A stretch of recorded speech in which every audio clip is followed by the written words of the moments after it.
Isang magandang umaga po sa ating lahat.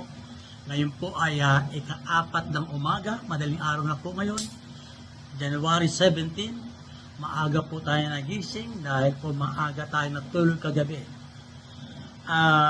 Mag-chat out po muna tayo sa mga nagdiriwang ng kaarawan na ngayong araw na to, January 17, sa mga sumusunod. Kay Pipis Toy Gabia, Marvin Blas, Meko Kisha Sara, Teddy Boy Big Big at Jonathan Padig. Ganun din po sa mga magdiriwang ng kaarawan bukas, January 18, sa mga sumusunod. Kay Dr. Librada Kiling Kapuli, na nakasama ko po sa bansang Bahamas. Kay Amboy Grantos Gistiada, Ryan Biliran, Ernesto Parotina, Arturo San Antonio, at kay Margie Aquino Rodriguez na aking batchmate sa Manila High School, na kung saan kami po ay magdiriwang ng golden anniversary itong January 26, 2025 sa Century Park Sheraton Hotel. Maligayang kaarawan po sa inyo lahat. May our Almighty God gives you more blessed birthdays to come to celebrate with your loved ones. Happy birthday po. Ang ating po tatalakayin sa araw na ito ay ang tactical foul. Ito po ay himay-himayin natin para doon po sa mga grassroots level. Ika nga. Kaya itong mga veteran referee, alam na po ninyo ang inyong gagawin tungkol sa tactical foul. Ano po ang tactical foul? Tactical foul by a player, it shall be charged as a player foul and shall count as one of the team foul. So, tactical foul, personal foul, count as a team foul. Ito po ang kaibahan sa NBA at PBA. Dahil sa NBA at PBA, ang tactical foul po ay hindi personal foul. Okay? Ano po ang penalty pag natawagan ng tactical foul? Ang penalty po ay ito. The opponents shall be awarded one free throw immediately. The head coach shall designate the free throw shooter with no lineup.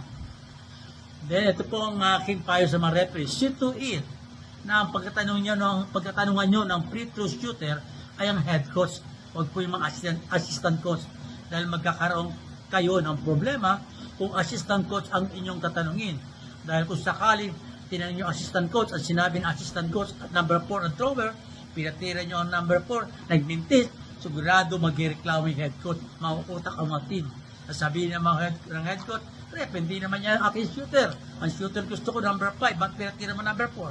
Problema tayo. Diba ba? Kaya ang mga referee minsan, ang siyang gumagawa na rin ng mga problema. Okay, ano po ang resumption after ng free throw? Ang resumption po, after the free throw, the throw-in shall be at the nearest place where the ball was located when a tactical foul was called by the team who had previously control of the ball.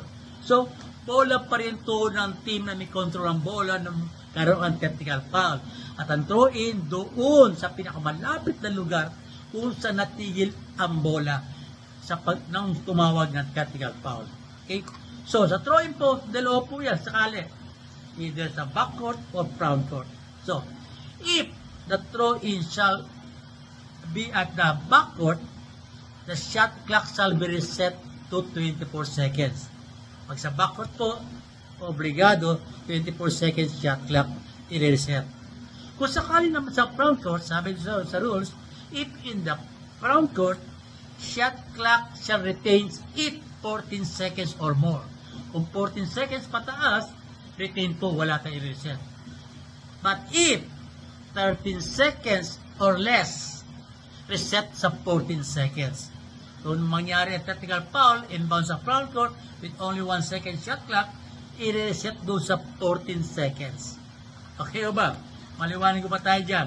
At naway na unawaan na lalo na ng mga grassroots level referee ang sitwasyon na ito. Napakadaling intindihin ito kung sakasakali doon sa mga veterano. Yan pong ating maikling aralin sa araw na ito. At bago po tayo magtapos, ay mag-iiwan muna tayo ng salita ng Diyos mula sa John 16:33. Ang sabi doon, I have told you these things, so that in me you may have peace. In this world you will have trouble, but take heart, I have overcome the world. Tandaan po natin, kay Kristo Jesus lamang po tayo makatagpo ng kapayapaang tunay na hindi kayang ibigay ng mundo. Ito. Yan po ang ating salita ng Diyos. At muli, huwag po natin kalimutang mag-like, mag-share, mag-follow, at mag-subscribe sa aking YouTube channel. Ito po yung abang lingkod, former FIBA referee, Eto Kamorongan. Hanggang sa muli. Bye-bye.